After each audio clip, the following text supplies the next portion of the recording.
2023 में उत्तर प्रदेश के बुलंदशहर में एक आदमी ने अपना मेल बॉक्स ओपन किया। अंदर इनकम टैक्स नोटिसेस थे, एक नहीं 6 नोटिसेस, और टोटल डिमांड था 2.6 करोड़ रुपीस का।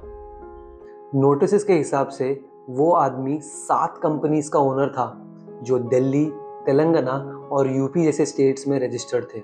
बस एक प्रॉब्लम थी, उस आदमी ने अपने ज़िंदगी में एक भी कंपनी नहीं खोली थी। ये कहानी एक ऐसे यूट्यूबर की जो असल ज़िंदगी में स्ट्रगल कर रहा था, लेकिन इनकम टैक्स अथॉरिटीज़ के हिसाब से अमीर करोड़पति था। इस आदमी का नाम है महाराणा प्रताप सिंह। बुलंदशहर उत्तर प्रदेश में रहते हैं। ये एक लोकल यूट्यूब न्यूज़ चैनल चलाते हैं। लोकल रिपोर्टिंग, कोई बड़ा नेटवर्क नहीं, कोई बड़ा स्पॉन्सर नहीं। मंथली इनकम लगभग 20,000 रुपये। ना कोई बड़ा फर्म, ना कोई बड़ा बिजनेस एम्पायर और ना जीएसटी का कोई आइडिया। इसीलिए इन्हें जब नोटिसेस आए तो इनका पहला रिएक्शन था डिसबिलीफ। नोटिसेस के हिसाब से महाराणा प्रताप सिंह 7 कंपनीज से लिंक थे और उन कंपनीज ने जीएसटी रजिस्ट्रेशन ले रखी थी, हाई टर्नओवर दिखाया था और रिटर्न्स भी फाइल किए थे। लेकिन उन सब कंपनीज में एक कॉमन चीज़ थी, उनका पैन कार्ड। कब, कैसे और किसने उनका पैन कार्ड यूज़ किया था, ये उन्हें ज़रा भी आइडिया नहीं था। सिंह ने प्रोफेशनल हेल्प ली। वो एक सीए के पास गए और तब जाके पता चला कि ये कोई सिंपल मिस्टेक नहीं थी, ये था आइडेंटिटी थेफ्ट। किसी ने उनके पैन कार्ड की डिटेल्स यूज़ करके उन्हीं के नाम पर कंपनीज खोल दी थी और टैक्स सिस्टम ने उन्हें ओनर मान लिया था। सिंह ने तुरंत कंप्लेंट्स फाइल की, बुलंदशहर के एसएसपी के पास और जीएसटी डिपार्टमेंट के पास। फिर साइबर सेल ने अपनी इन्वेस्टिगेशन शुरू की। डॉक्यूमेंट्स चेक हुए, कंपनी रजिस्ट्रेशंस देखी गई, पर एक सवाल था, ये किया किसने और क्या सिंह अकेला विक्टिम था? पूरे इन्वेस्टिगेशन के दौरान एक डिस्टर्बिंग पैटर्न सामने आया। सेम एरिया में एक चाय बेचने वाले को 49 करोड़ का नोटिस आया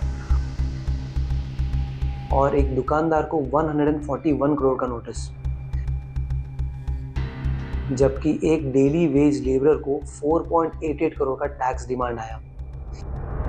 ये कुछ केसेस नहीं थे, बट उसी एरिया में अक्टूबर तक 489 फॉर्ज्ड पैन आधार के केसेस गवर्नमेंट ने दर्ज किए थे। इन केसेस में लगभग 3,000 करोड़ का टैक्स एवेजन हुआ है और अथॉरिटीज़ का कहना है कि इन केसेस में पैन कार्ड का मिसयूज़ हुआ है।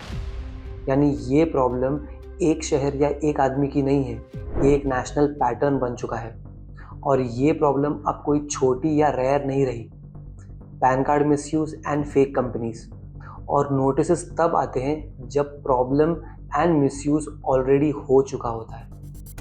नोटिसेस के हिसाब से महाराणा प्रताप सिंह 7 कंपनीज से लिंक थे और उन कंपनीज ने जीएसटी रजिस्ट्रेशन ले रखी थी, हाई टर्नओवर दिखाया था और रिटर्न्स भी फाइल किए थे। लेकिन उन सब कंपनीज में एक कॉमन चीज़ थी, उनका पैन कार्ड। कब, कैसे और किसने उनका पैन कार्ड यूज़ किया था, ये उन्हें ज़रा भी आइडिया नहीं था। पर कुछ बेसिक चीज़ें हेल्प करती है।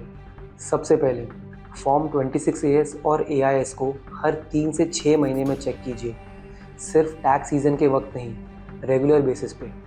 और दूसरी, जब ज़रूरत पड़े तभी पैन शेयर कीजिए और जितना हो सके उतना ईमेल के थ्रू ही शेयर कीजिए।